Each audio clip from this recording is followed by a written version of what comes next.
안녕하세요, 여러분. 오늘은 위기를 통해 새로운 일을 만들어내는 것에 대해 여러분과 함께 생각해 보기 원합니다. 간호학의 창시자라고 할 수 있는 나이팅게일은 이런 말을 했어요.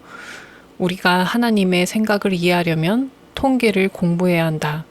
왜냐하면 이것들은 그의 목적의 척도이기 때문이다. 네, 여러분은 이 말을 듣고 어떤 생각이 드셨나요? 혹시 여러분은 최근 우리나라 사람들이 어떤 위기에 처해 있는지 통계를 살펴보신 적이 있으신가요? 2024년 기준 대한민국에는 무속인들이 약 80만 명이 넘는다고 합니다. 무속인들이 80만 명이라면 무속인들을 찾아가는 사람들은 몇 명이나 될까요? 엄청 많겠죠. 우리나라의 무속신앙이 갑자기 늘어난 이유가 무엇일지 제가 생각을 해봤는데요. 아마도 안정되지 못한 삶과 불확실한 미래 때문에 심리적 압박감을 느끼는 사람들이 너무나 많기 때문이 아닐까 생각이 듭니다. 무속인들은 찾아가면 내 인생에 대한 해석이나 내가 문제를 어떻게 해결해 줄 수 있는지 답을 바로 알려주지 않습니까? 사람들은 바로 그런 즉각적인 어떤 답을 얻는 그 맛에 그들을 찾아가는 것이 아닌가 생각이 듭니다. 또 그들의 말을 듣고 위로를 받기도 하고요. 심지어 하나님을 믿는 사람들도 삶 속에서 생기는 여러 가지 문제들 때문에 불안함을 이기지 못하고 무속인을 찾는 경우도 있습니다. 그런데 여러분, 나에게 주어진 문제가 내 삶의 지경을 넓혀줄 답을 가지고 있다고 생각해 보신 적은 없으신가요? 우리는 삶 속에서 나타난 문제를 반드시 해결해야만 한다고 생각할 때가 많은데요. 하지만 문제 속에는 나 자신뿐만 아니라 내가 겪는 똑같은 문제로 괴로워하는 이유까지도 살릴 수 있는 답을 찾을 수가 있습니다. 사람은 자기 문제만 바라보게 되면 자기 살 길만 찾게 되지만요. 나와 내 이웃의 문제를 바라볼 때에는 이웃과 함께 살 큰 답을 찾을 수도 있습니다.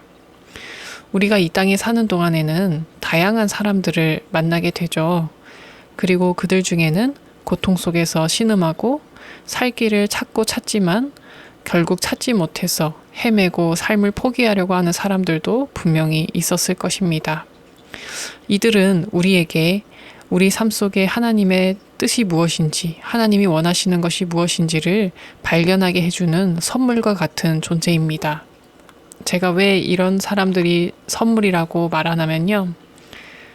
저는 제가 살아오면서 배우고 경험한 것, 그리고 저에게 주어진 물적 자원, 인적 자원들이 다 저의 뜻을 이루는데 있는 것이라 생각하며 살았습니다. 저는 10년 전부터 교도소 선교를 하며 수용자나 출소자, 또 외국인 수용자들, 또 그들의 가족들을 만나면서 지내왔지만 불과 몇 개월 전만 하더라도 제가 가지고 있는 모든 것들이 이들과 제 자신이 함께 살 수 있는 길을 만들기 위해서 주어진 것이라고 생각하지 않았어요. 그러다 어떤 결정적인 계기를 통해서 제가 걸어온 길과 그동안 제가 교도소 선교를 한 것은 모두 우연이 아니라 하나님의 특별한 목적을 위해서 주어진 것임을 깨달았습니다. 그 목적은 바로 저와 그들이 함께 살아갈 수 있는 새 길을 여는 것입니다. 이와 같이 우리가 이 땅에 살아가는 동안에 경험한 다양한 것들, 그리고 만나는 수많은 다양한 사람들은 반드시 하나님의 거룩한 뜻을 발견하는데 큰 단서가 됩니다. 아직 직장을 구하지 못한 청년들이나 혹은 월 수익 100만 원도 안 나와서 가게를 접어야 하는 고민을 하고 있는 자영업자, 혹은 은퇴 후 일자리를 찾고 있는 분들은 내 삶 속에 하나님께서 이루고자 하시는 뜻이 무엇인지 기도하면서 구하고 있을 거라고 생각이 해요. 하지만 하나님의 뜻은 생각보다 멀리 있지 않습니다. 여러분이 그동안 경험하고 배운 것들이 여러분이 살면서 만났던 수많은 사회적 약자들, 혹은 나와 비슷한 고난 속에서 힘들어했던 사람들을 도울 수 있는, 그들과 함께 살아갈 수 있는 새 길을 여는 퍼즐 조각과 같은 것입니다. 우리는 위기를 만났을 때 내 몸 하나 건사하는 것도 힘든데 어떻게 이웃까지 살리는 길을 찾을 수 있겠냐고 생각할 수 있습니다. 하지만 내가 경험한 것, 내가 배운 것, 내가 해온 일들은 각자 따로따로 놓고 보면 아무것도 아닌 것 같고 연관성도 없는 것 같지만 선한 뜻을 이루기 위해서 사용한다면 이 모든 것들은 다 조화를 이루어서 빛을 발하게 될 것입니다. 중요한 것은 내가 가지고 있는 나만의 경험을 무엇을 위해 사용할 것이냐입니다. 우리 그리스도인들은 창조의 하나님을 섬기지만 어떤 면에서는 믿지 않는 사람들보다 훨씬 더 창조적이지 못할 때가 많이 있습니다. 한마디로 말해서 아이디어가 많이 떨어진다는 것입니다. 그것은 하나님이 문제가 아니라 우리의 사고와 시각이 너무 꽉 막혀 있기 때문일 수 있습니다.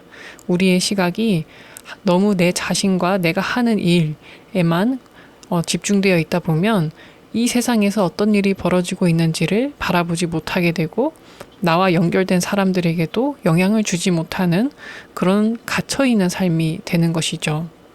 하지만 내가 이 세상의 문제 또 여러 가지 통계를 보면서 이 세상을 조금 더 큰 관점으로 바라보고 또 나와 연결된 사람들이 어떤 고난을 당하고 있는지 관심을 가지고 보게 되면은 하나님께서는 우리에게 좋은 아이디어를 허락하실 것입니다. 사람을 살리고 세상을 변화시키는 아이디어는 좋은 머리에서 나오는 것이 아니에요. 내 이웃을 내 몸처럼 사랑하는 따뜻한 마음에서 나오는 것입니다. 그러므로 이런 사랑을 품은 사람은 가진 것이 없고 지식이 좀 부족해도 세상을 바꿀 수 있는 답을 반드시 찾아낼 수 있습니다. 기도하겠습니다. 하나님 아버지, 우리가 이 땅에 살아가는 동안에 여러 가지 어려움을 만날 때가 있습니다. 그러나 나 자신의 어려움에 너무 깊이 매몰되지 않게 도와주시고 항상 시각을 넓게 가지고 마음을 넓게 가져서 나와 똑같은 고난을 당하는 자들, 또 나보다 더 힘든 고난을 당하는 자들까지 바라볼 수 있도록 도와주시옵소서. 예수님의 이름으로 기도합니다. 아멘.